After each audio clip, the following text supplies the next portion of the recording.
Welcome to the Homeschool Together podcast.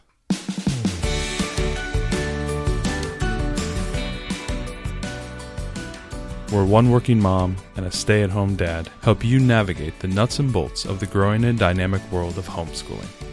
With a focus on early learners, like me. All the ins and outs of building and maintaining your homeschool life. Homeschool. Find out tips and tricks to make things like this easier. I'm reading. And ultimately, enjoy educating your kids. And what's that last thing?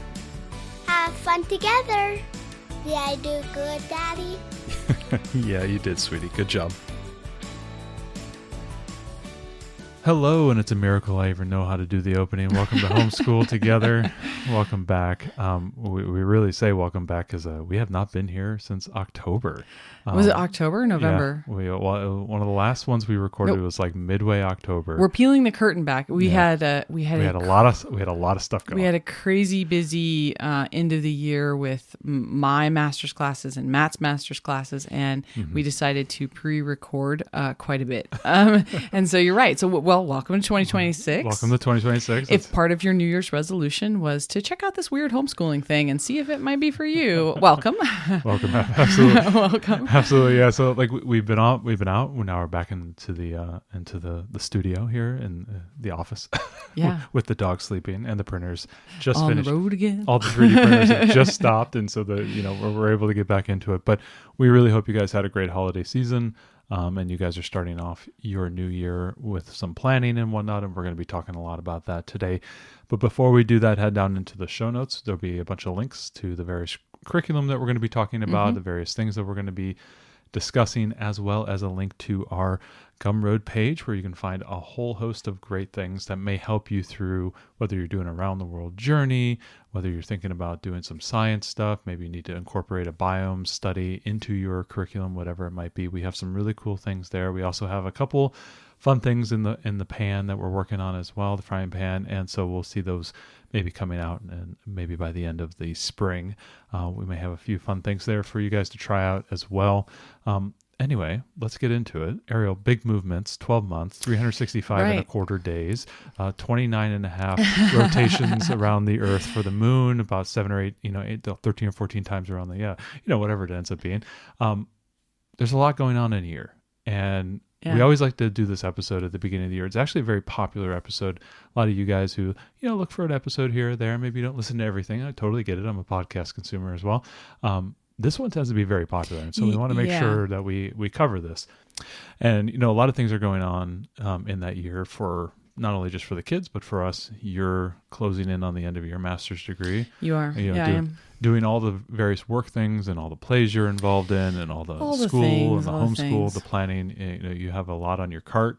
Well, this is the last year of my master's. Yeah, I'll be done at the end of the year. And I will be finishing up my master's here in about 3 weeks. Yeah, you'll be applying for your teaching certificate. Yeah, I'll be full certified teacher as well. So that'll be a lot of great things. So now you're going to be like the expert in the room. Oh, no. Whenever we're talking about something, we're going to be like we're going to be doing a reading series coming up. I'm going to be like, okay, Matthew, you, Mr. Certified Teacher, now you're the expert in the room. Well, it's one of those things, like the more you learn about things, the more you realize you know nothing. And it's for me, education's always a humbling aspect because, whenever I went, with my engineering physics type of stuff, I always realized, wow, it's just so much bigger, so much deeper than you ever thought possible. So it's been a really humbling experience, been a really great learning experience and educational experience, things that I have been able to bring to not, the school or anything like that, but to our own homeschool. And I think that's been the coolest thing, is being able to wrap my head around a lot more complex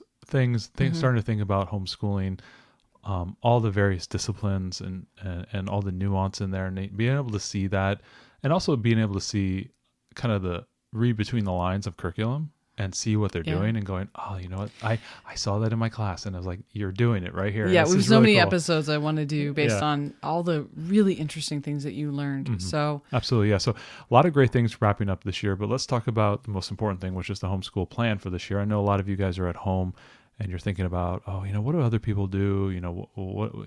What are the plans and how does it work and everything? So we want to give you a little bit of a window into what we're planning on doing this year, and obviously with homeschooling, things change, and that's totally cool.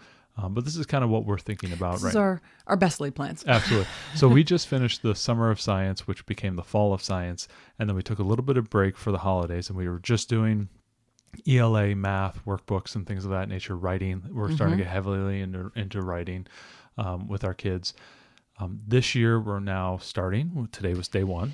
Right. Well, I want to take just a real quick step back in case somebody is new here, just so we can kind of level set a little bit, so Yep. you know where we're coming from. So we have a 6-year-old and a 10-year-old girls, and we attend a parent partnership. So that's part-time, and it's for all the fun things. It's all the electives and Enrichment stuff and everything. yeah, all that kind of fun stuff, and some really cool classes there. And then we do all of the core homeschooling, the core materials at home, and we do social studies at home and things. And then our kids do a myriad of other activities because, like all homeschoolers, we're super busy. We're scheduled all the time. Yep. Yeah. Dance and basketball and all the sports and stuff. So yeah. Yeah, doing all kinds of things. So with that, yeah, we finished what we were doing for a science, and that was it was supposed to be the summer of science, and it really slid into like the fall of science as both of us in our master's degrees were competing for our planning time. So we kind of let that science slide a little bit, but that was taking the block that's usually reserved for our social studies curriculum. Yeah. Which in the past we've done around the world journeys, ancient civilizations.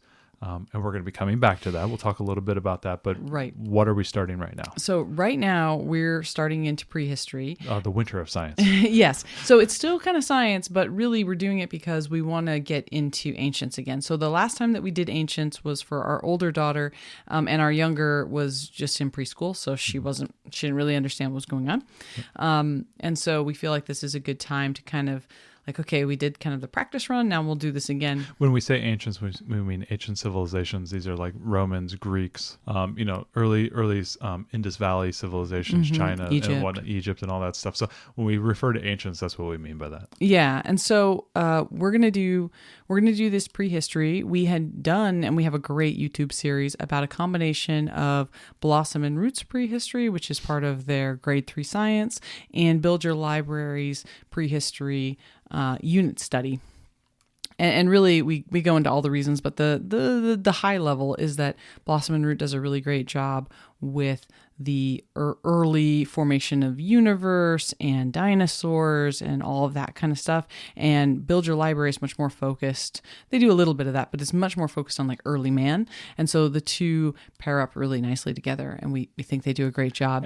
And that as a block leads almost lockstep right into ancient civilizations. Right. It's just one ends right as the next. Yeah, it's a great transition. And so we figure like, okay, we just did space science, which is awesome when our younger was in kinder and we did space. And now it's like, okay, great. So we're already starting with cosmos and, formation of the universe and early Earth forming and all that stuff, which is really cool. And it is a great way to segue. So we had done, it was the last time we did it was like 16 weeks. We've pared it down this time. We're going to do about 12 weeks. And we have a YouTube series, which is going to cover all of this. So stay tuned. Yep. Subscribe on YouTube and you'll get those in your inbox. Yeah. And we're going to talk about this. I'm truncating a little bit. So we're going to do this with our girls through most of the spring here. We just started today and we're pretty excited about that. And we're leaning a bit more into some of the art activities and things this time. Our younger daughter's especially into art, and our older daughter is now at the age where she can do some bits of research and some things like that. So we're trying to incorporate some writing, some scholarly research, and understanding sources and that kind of stuff. So just really light. It's just 4th grade. It doesn't have to be, amazing right yet, but, starting to how do you research something on your own? And we're starting to bring that into this, which I think is going to be really, really good. Well, and it dovetails well with a main thrust that we're doing with her, with the older one. And we'll talk a little bit more about that, but the writing aspect, we're starting to get, we had a reluctant reader for a long time, and then that has blossomed into an active reader, and maybe not like, maybe right at grade level, but surging now. And I feel like it's starting to rise up, and we're now holding on as opposed to pulling the donkey. That's true. Pulling the horse to water. We're hanging on for dear life, and so it's been a nice change.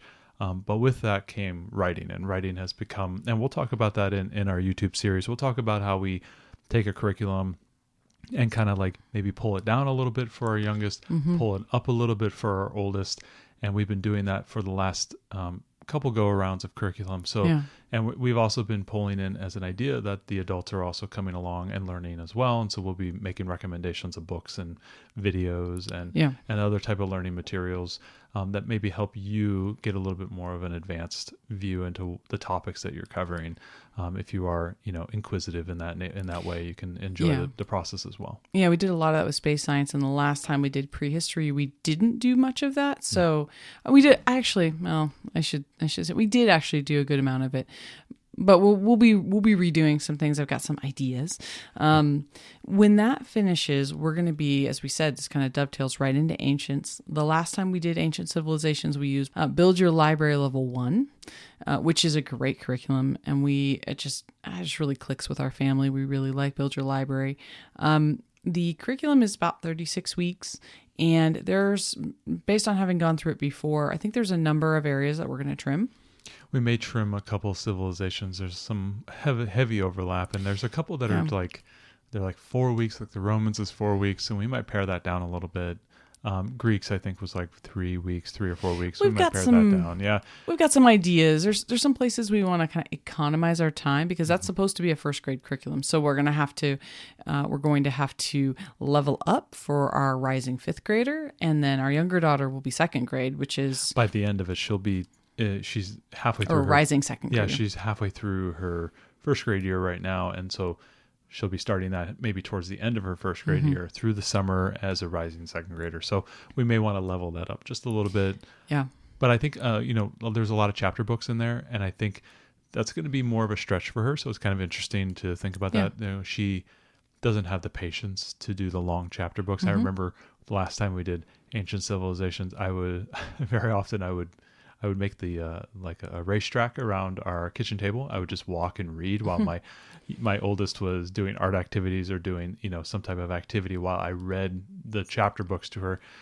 Finding those times now going forward is going to be a little bit more interesting. We might lean a little bit more on audiobooks, maybe lean a little bit more on asking our oldest, maybe rising fifth grader, to read some of the books herself, and then come to discussions there. So we may have some nuance there depending on leveling where we are with our learners. But I think that's going to be great, and that should carry us all the way through the end of the year. It should. And one of the things we're trying to ramp up for is we'd like to take an ancient civilization themed trip next year where we actually go and we see ruins and stuff. And we're still determining exactly where we want to go with that. But I think we'll do this and kind of that'll springboard us into the trip that we want to take next year. So that'll be the whole year for science and social studies. So we won't do a summer of science this year because we're kind of doing the 2026 science right now with this prehistory.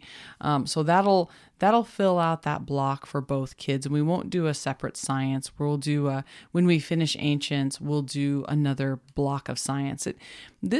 Doing 12 or 14 weeks or something of science in between social studies seems to work out really well for our family. I think some families.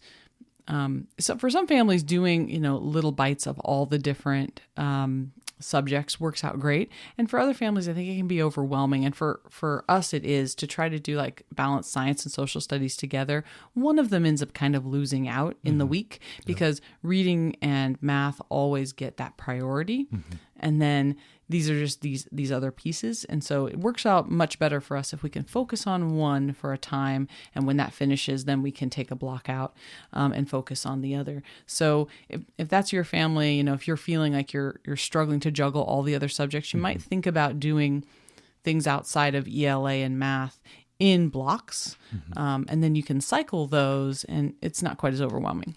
Absolutely. I love the focus because, like if you're just balancing yet another spinning plate, that can be really frustrating. But keeping the focus and saying, hey, we're going to do this for 8 weeks or 10 weeks, I think it's a lot more doable. And, you do end up, like for us, we do a homeschool all year round. So we do think in terms of 12-month calendars. A lot of the curriculums that we end up using are like, if they're not unit studies or short blocks, they're 36, 39 weeks, just like a school year. You do have that extra time to like put in, a couple month study, or if you choose to kind of like gear down a little bit in the summer, which we also do, we kind of go a little bit less in the summer. But that might be a good time to slide in and say, okay, this is what we're going to do during the summer. We'll do maintenance of reading, we'll obviously be doing our reading, but also maybe just like 1 page of math a day or something like that. And you choose to just kind of gear it down, but you're going to do this block of, activities around science. That might be the best way to go. And it really, I think, depends too on how you decide to do science or social studies. Some families will do much more of a like workbook based for science or social studies. And so they've got workbooks, maybe they have experiments for science, but they're not really. Our science tends to be book heavy, and our social studies is also book heavy because our family loves to read. And so when we've got two curriculums that both have, cool picture books or, neat books to read, nonfiction books to read, and then there's media to watch that goes with that, it's just hard to do those at the same time. So if you're willing for, and that's one of the things that I would say that we do is when we're doing the other one. So when we're doing science here with space science, we were doing some social studies workbooks with the kids because they're easy. They're not a heavy lift. They're not really competing with science. And we'll do the opposite. Now we'll do science when we do social studies. Absolutely. As a workbook, though, not a full up curriculum with books to check out from the library and that kind of thing. Yeah, our kids are always reading. That's one thing. Social studies books that we were doing that I've kind of gotten them into is the 180 Days of Social Studies, the 180 Days brand, and there's 180 Days of Science, of everything. And there's Skill Sharpener Science. There's Evan Moore Science. Lots of great secular books. Yeah, going and using some secular resources, workbooks to kind of be the opposite, the yin to the yang type of thing. When you're doing that, might be a good way to go. So that's kind of carry us through the year. So let's talk about the little one. She's probably the simplest of them. Yeah. She's my good luck charm. She came in and said, "I'm going to learn how to memorize things, Dad. I'm going to learn how to read fast. I'm going to do math well." So she has very little patience. She has very little patience. She will not sit long, but she knows her stuff. She knows her stuff. She learns it fast. She's very sharp. It has been a breath of fresh air considering how much of a struggling reader we had with our oldest. It has been a better experience here. I'm also more knowledgeable and a little bit more patient as an educator now that I've have 6 or 7 years under my belt. But even then, it's been a lot. Takes it easier. Her uptake is faster, which for us is really helpful. So she finished AAR 1, and we are now halfway through AAR 2. Yeah, it's all about reading for those new folks. Yep, and I'll put a link down below for you guys as well. We've had a really good experience with that for both of our daughters. It's a great curriculum, Orton Gilliam method, science of reading focused, phonics. Really good curriculum we've enjoyed. And it's nice because we made the investment early and then we've come back and now been able to use it a second time. We've also had friends who are using it as well. So we've been able to kind of share that curriculum with them as well.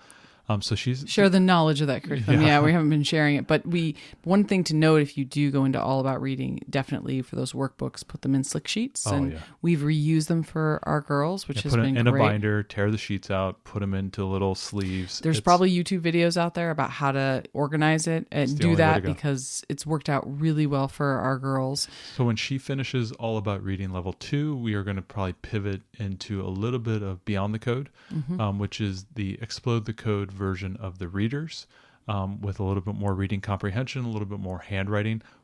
It almost feels completely different than the regular Explode the Code books from a look and feel. Like the look maybe with the art style is very similar, but it's a completely different type of book than you would expect with like Explode the Code, which kind of follows I think it's like a 7 or 8 page unit where you're doing 7 or 8 pages and then you cycle into another unit and another unit.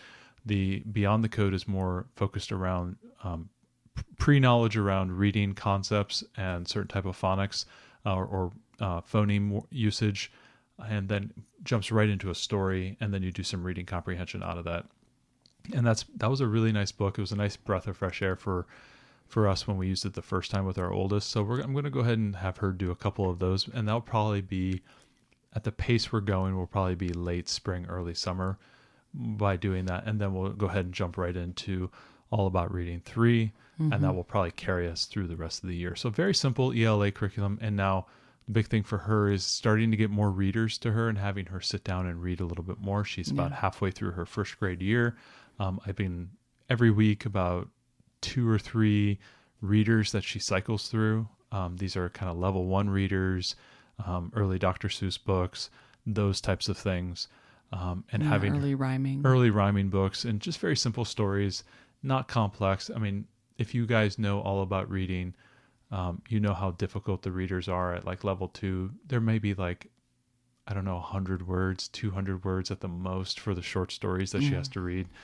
So we're looking at that type of level of reading and having her spend about 10, 15 minutes a day just focused on that and getting that time on page is the big focus. And so throughout the year, we're now going to be expanding that slowly. The one thing that I didn't do as much with my oldest, because we were struggling with the reading as much as we didn't do as much handwriting and much writing, like early writing, like 3 or 4 word sentences type of thing. I'm doing more of that with my youngest because the reading is coming easier and I want to make sure she gets the writing aspect in there. So we're doing a lot more inference work with the short stories, guessing what is happening in the story from like the title page and stuff like that, checking to see if that was correct and all that stuff. We're doing a lot more like writing down character names and settings, thinking about the problem that is happening in the story and really thinking about story and all the various aspects of that. So, and then having her craft very simple sentences based on the words that, we're learning with our curriculum, AAR, with all the words for whatever phoneme or story that she's covering at that time. So we're doing a lot of that along with the AAR curriculum. Those type of activities are not explicitly called out for or asked for with the handwriting, but I've just been dovetailing that with the AAR, and I'm doing the exact same thing with our oldest. And we'll talk about what she's doing, but similar things with my oldest as well.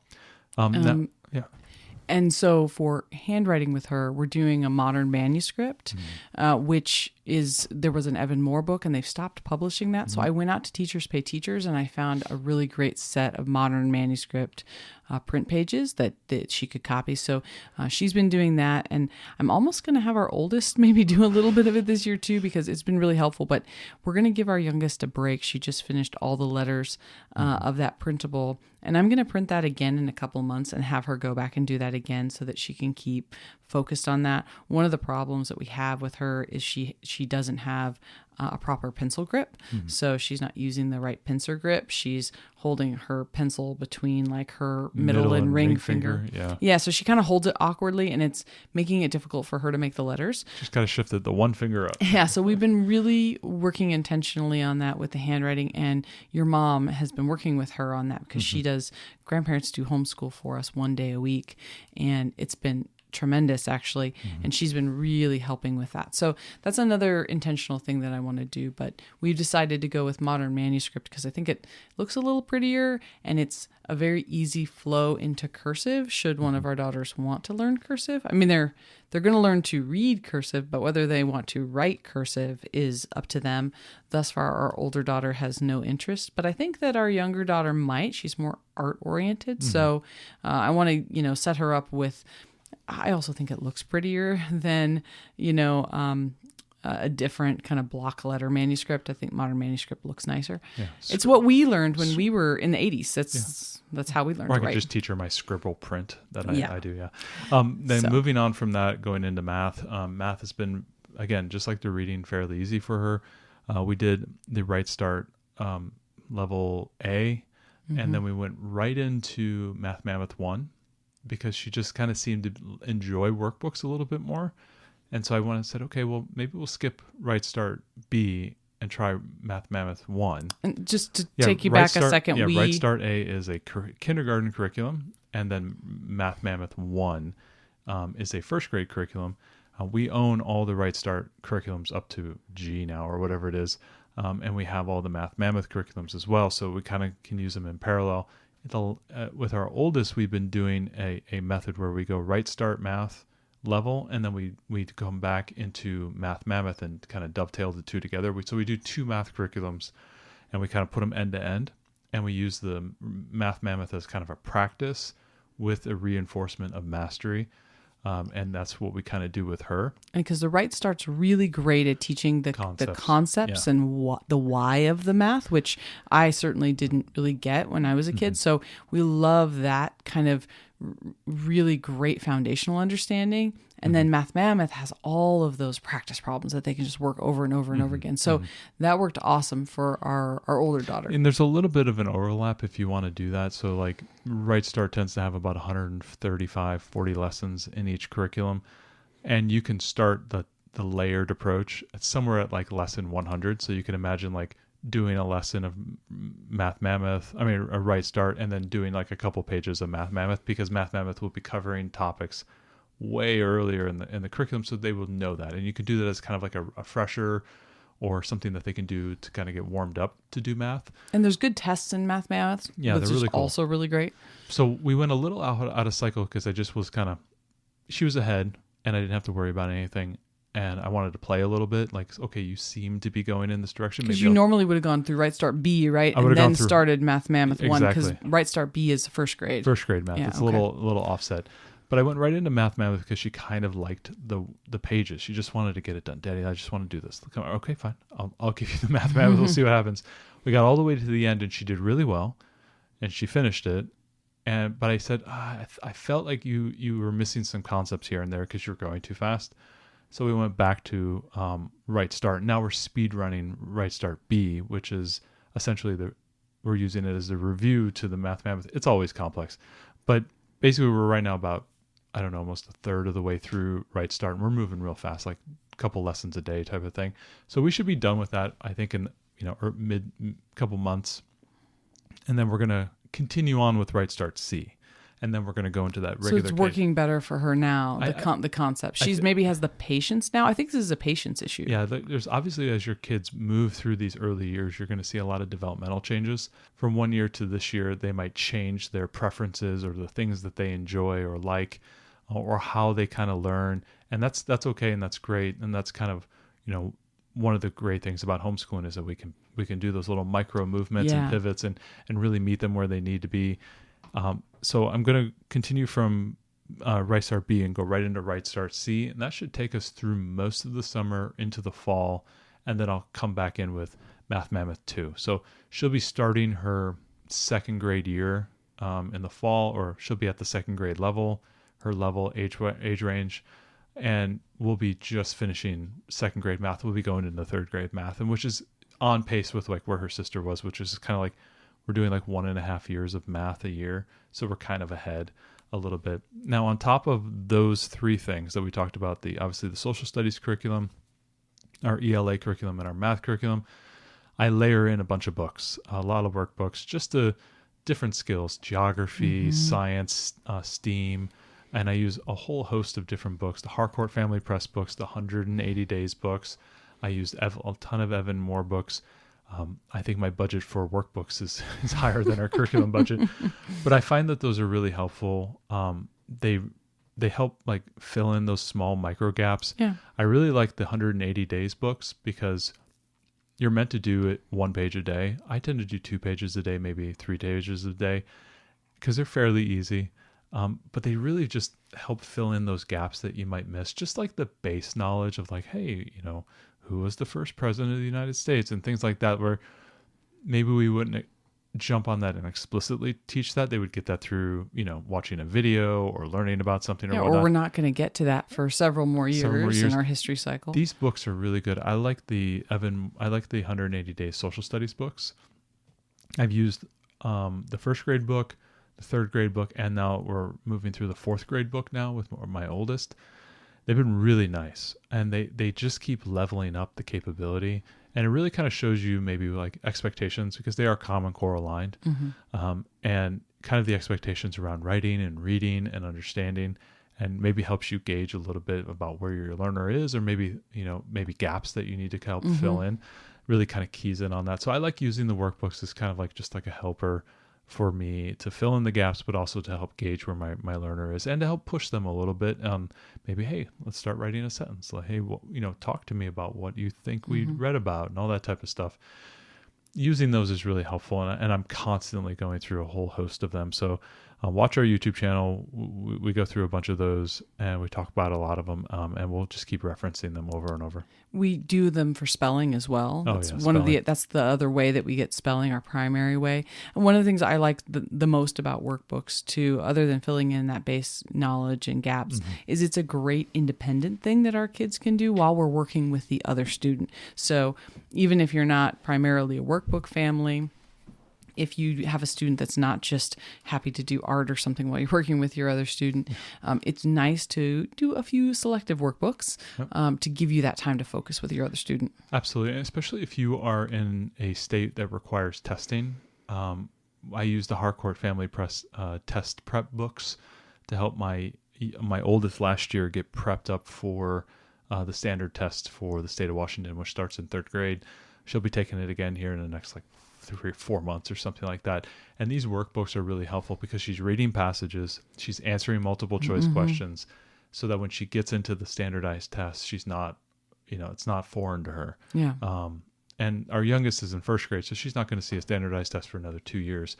But she has experience now, which my oldest didn't have because I didn't use those workbooks like that. But now we are using them at a younger age. I think she's going to be even more familiar with the test, and maybe she'll do well as well.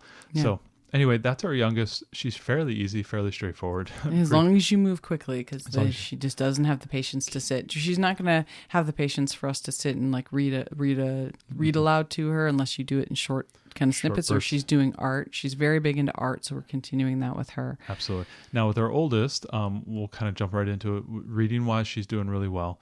Finally, we've had a struggling reader for a long time. She's getting heavily into graphic novels. Yeah, so we've really leaned on that. We do asking her about 30 minutes a day.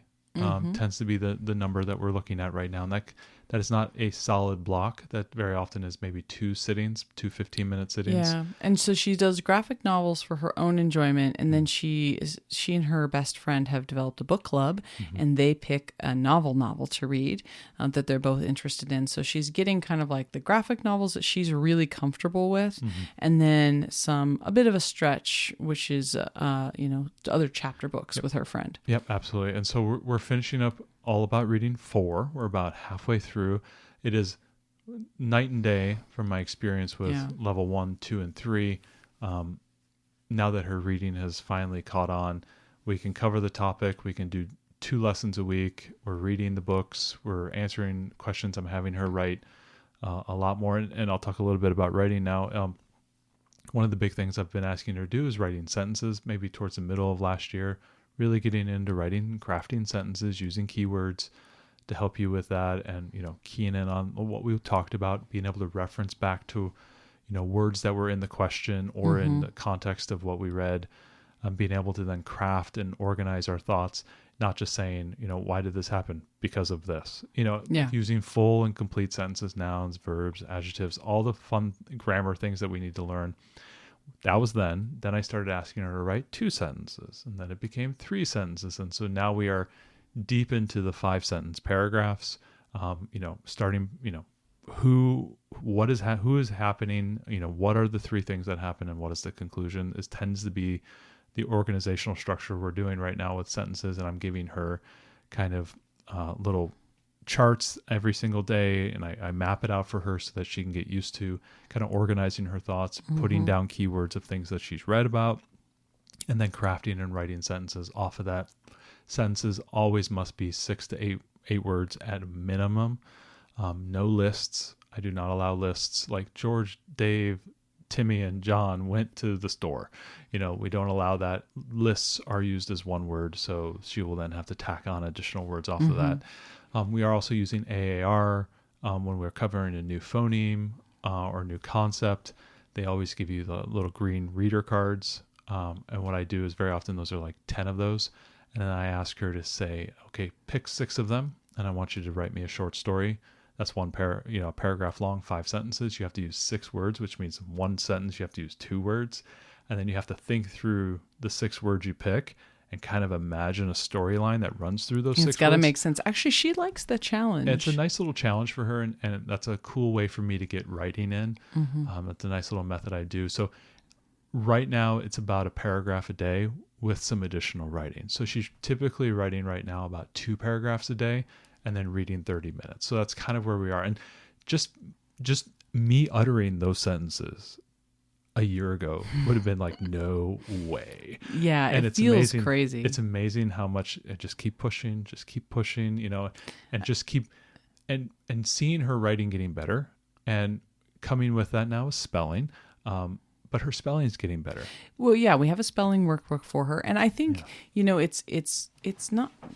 Yeah, I think pushing maybe gives the wrong impression. You're thinking, hey, we're going to keep going, we're going to keep persevering, but it's really, cluing into how she's feeling about it. Mm-hmm. You really are taking your cue from her and how she's felt. And as she's felt more comfortable with reading, you're kind of dialing it up a little bit. And as she feels more comfortable, you're continuing to go. So, I think that's it. And we're finally at that point where she's really gone from, crawling to walking, and she's almost ready to start jogging. So she's right there, which has been really fun. I think the next step that I want to start seeing is her writing the 5-sentence paragraph without me keying the words and keying the structure. Because right now she gets, I organize, I give her a little bit of a handwritten graphic organizer for her to kind of organize her thoughts. I want to see her write a 5-sentence paragraph without me cueing that,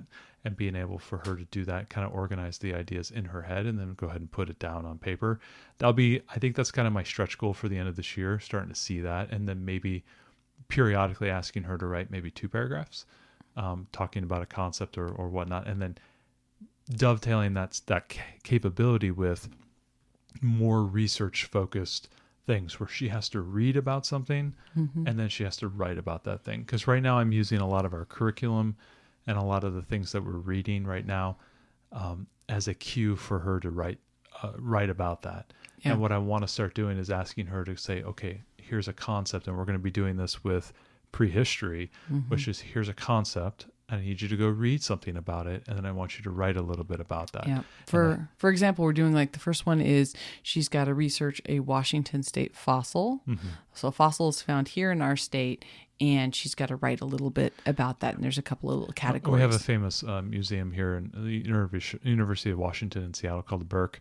And the Burke has a nice website. And so we're going to ask her to go read that on the website, find a fossil, and then give us information and report back on that. I think that's starting to have that kind of go out and find information, gather your ideas and thoughts, be able to write that down. I think we're starting to get into that level of capability and thinking, and being able to push a little bit on in that direction, I think is a great way for her to start thinking critically, start putting down her own thoughts onto paper, and gathering those ideas and sources and putting that down into paragraphs, I think is the big thing for this year for her. Now that's for her reading and writing. And then when she's going to finish AAR4, that's it. We're okay, well, that's the end of All About Reading. Where do we go? And you found a great curriculum. And we're going to do a full blog video series, probably just on this curriculum as we move through it. I think we will. I was looking out on the various Facebook groups, what are people using? And so I think on the All About Reading discussion group, which if you're doing All About Reading, I highly recommend because it's really helpful. They were talking about, hey, what's next?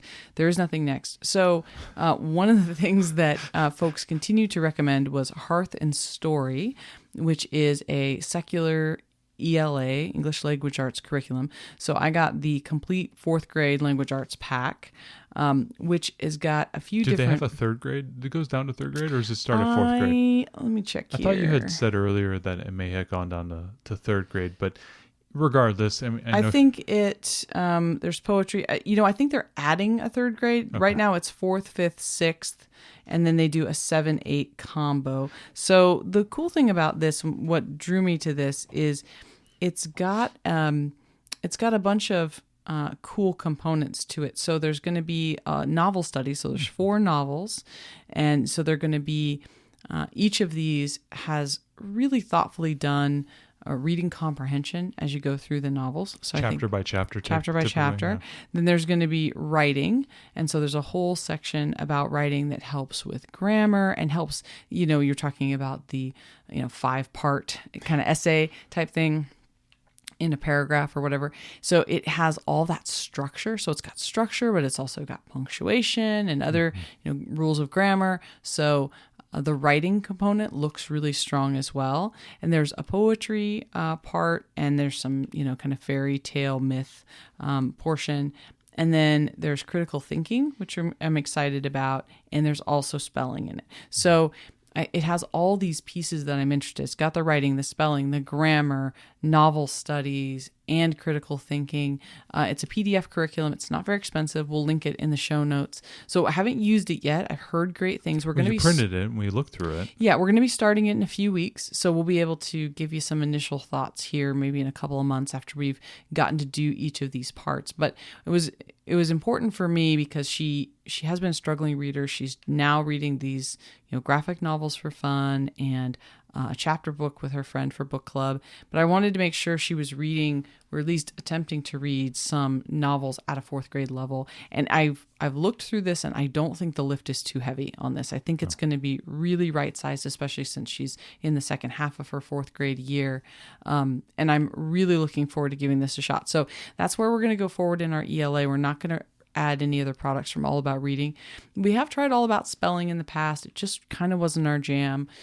So we're gonna use this instead. And we've also been doing Evan Moore's spelling book. I've gone back because I always, skills that are struggling. I don't, she's in fourth grade and you think, oh, get the Evan Moore fourth grade book. No. I always like to go back a little bit and say, let's make it easy so that we can build confidence. Because for me, when you're struggling through these things, confidence, I think, is the most important piece of it, that they can feel confident in what they're doing. So I always kind of go back and say, okay, let's make this easier. So I started with third grade Evan Moore spelling, and we're now ripping through that book right now as kind of our spelling curriculum. And it's been a really nice book. I've enjoyed it. We're maybe a quarter of the way through, and it has spelling tests, but activity pages, and really getting her the idea of spelling the words and thinking about how those words spell. She struggles with memorization, so I think this is right. I mean, definitely don't ever be afraid to go to whatever level's appropriate for your kiddo. Absolutely. Yeah. So that's the ELA side, and then for math right now, we are finishing. Oh my gosh, what are we? We're on Math Mammoth 5, so we're finishing the fifth grade math curriculum right now. We're halfway through fourth grade, so she's ahead in math. This year of math with the Math Mammoth curriculum, it's swelled. The curriculum is larger than there's quite a bit to do. Hasn't ever, in the previous iterations of Math Mammoth, the curriculum has been it's 2 workbooks typically. It's an A and a B book, and those typically were 150 pages each. Both of these are now well over 200 pages, and so you're having to do more than a page a day just to do the whole curriculum in a 1-year cycle. So it's just been more. It's a heavy lift. And are you going to cycle back to Right Start? 100%, because I felt like this was the first year where things started to get tough. So I think it's interesting because I remember when you started this year with her, with fifth grade Math Mammoth, that you were I don't know if we're going to go back to Right Start. I don't know, Right Start's more expensive than Math Mammoth. And you're I don't know about our theory and then practice kind of concepts. So I think this is really interesting that you're going to go back to that conceptual reinforcement before going forward. Yeah, and I also noticed, so we were going through a couple sections during some more intensive period of time, so I didn't have as much window into the math as I normally do. Yeah. My mom and dad were helping. I was helping. You were helping a little bit, and I felt a little disconnected, and there were some really tough sections for her. And it all stems around memorizing multiplication tables. Yeah, and memorizing, different units of measure, and it's a lot of memorization But it stuff. all has that underbase of the multiplication tables and being able to recall that information quickly. And if you can't do that, you have to do it on the side of the page, or you have to do some tricks to figure it out, or just, rote, doubling and tripling of numbers. That really slows down the math. Yeah. And she struggled because with the decimals, the long division, percentages, a lot of those type of concepts that came in during this section, she really bogged down and slowed down a lot. Normally she would be doing 4 pages a day. Man, it was really a struggle to get her through a page and a half sometimes. And so that's been a big thing. I think at the end of this curriculum, I'm going to go back to those sections and kind of spend a month with her and really hone the skills. I was actually slightly disappointed in a few elements of this level of Math Mammoth that I felt were exploiting tricks as opposed to focusing on fundamentals. And that got her a little confused. Do you think we went further in Math Mammoth without the Right Start Foundation? I don't know, because people will do the Math Mammoth as a whole curriculum. No, So I know, yeah. but we've been doing a that, foundation of Right Start. Did we not do the foundation work? We didn't. We ran ahead, and because So it maybe bit us a little bit. Maybe bit me a little bit for that, but it really stems around the multiplication struggles, and I've been now starting to have to backfill that, and I really felt like my disconnecting there. I felt like we got to a couple sections where it was just trick after trick after trick after trick, Yeah. and math tricks, as opposed to just saying, okay, I'm just going to teach you the concept, do the same thing every single time, and then once you get enough familiarity, say, okay, now do you see the relationships here? We can use these quick tricks. It led with the tricks, and I didn't like that, and so I'm going to go back and kind of reinforce that. Now we're into like fractions, least common denominator, that type of stuff, and she's just ripping through that now. It was just this section on decimals that was really, really difficult for her. And so I think we're just going to go back to it. It's like dividing and multiplying decimals and all the rules around that. So we'll reinforce with Right Start. Absolutely. And we'll shore that up. So that'll be her math. We'll go to the next, I don't know if we're on G or whatever it is. I can't remember. Whatever the next Right Start is, we'll do that and we'll continue that alternating path. Yeah. And I'm going to bring in some handwriting for her again this year too, because she had to do some writing for one of her classes at our parent partnership program. And she was like, I don't want to do the writing. And I'm like, okay, the writing is still difficult. And part of the reason that it's difficult is because there's not enough practice of the hand movements and stuff. So it's just the more she practices, the easier it'll be. And I think she's really at that age where starting to keep a diary or a journal would be something that she might enjoy. We've tried a couple times. We'll see if it happens again. Yeah, it's just that the writing is still from a motor skills perspective. I think she just still, it's like, that's a lot of work. So we are also working on starting a typing program with her this year. It's something that she's starting to have to do some longer work, and she's wanting to use the computer and things. And so, having to do research to search for stuff. She needs to learn how to type. So we have a program that we're using. I don't remember what it's called yet. We're getting it through the school. We'll find out what it is. Yeah. Yep. So once we have that, we can let you know how we like it. But that's another skill that we're working on with her this year. Absolutely. And I think that pretty much rounds out where they're at. All the workbook level stuff, I've been using the Harcourt Family Press reading book, as well as their reading comprehension book. They have two of those. And then I've been using the 180 Days Social Studies one. I really like that for her level. 2 pages a day. You're done in 3 months. And then you move on to the next book. It really is it gives her a lot more experience with writing. Like every single page is asking her to write full sentences about, the topic she's reading about. Right now she's reading about various amendments, and we're having to have discussions about, what does the Fifth Amendment mean? What does the First Amendment mean? And she's having to read about that. And she, early exposure into this type of stuff, the civics type of things has been very interesting to her. Very different, having her ask a lot more questions about, politics and government and things like that. So really good to do that. So we're layering those books in, and I constantly keep layering those in. Oh, lots of word ladder books, which both kids, my youngest likes. Well, sometimes she likes it. My oldest does not. Word ladders is something we're working on. Sorry, Tim Rezinski. She does not like your word ladders book. So we're working on kind of some areas to reinforce. But in basic, this is what we're planning to do for the kids. Now, obviously, when the next school year starts, we'll have a whole new raft of classes at the Parent Partnership, and we do like to. Of course, our kids take electives, whether it's in music or art or whatever, but we also tend to try to supplement areas that we feel are a little weak. Like we put our older daughter in a writing class, which she was really bummed about, and now she loves. She really, really loves it. I think it's her favorite class.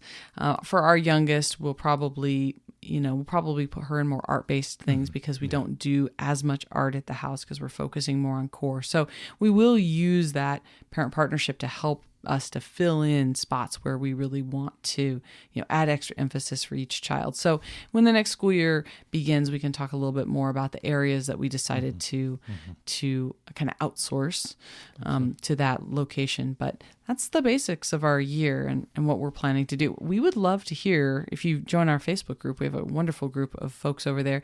We would love to hear what your plan is. Like, are you starting homeschooling fresh at the beginning of the year? Some people, this is how they do their year. They don't kind of run with the school year. They start fresh in January. Or are you kind of going to be revamping something? Sometimes folks do that at the beginning of the year. We'd love to hear what you're planning to do for your kids this year. It's a great way to find out about new curriculum or, new options or things maybe we didn't think about tackling yet. So yeah, please head on over to the Facebook group and let us know what you're doing this year, and hope your 2026 is getting off to a great start. Thanks so much for joining us today and making us a part of your homeschool journey. Please engage with us on social media. Join our Homeschool Together podcast group on Facebook and find us at Homeschool Together Podcast on Instagram. We'd love to hear your feedback, questions, and recommendations. Until next time, Happy homeschooling!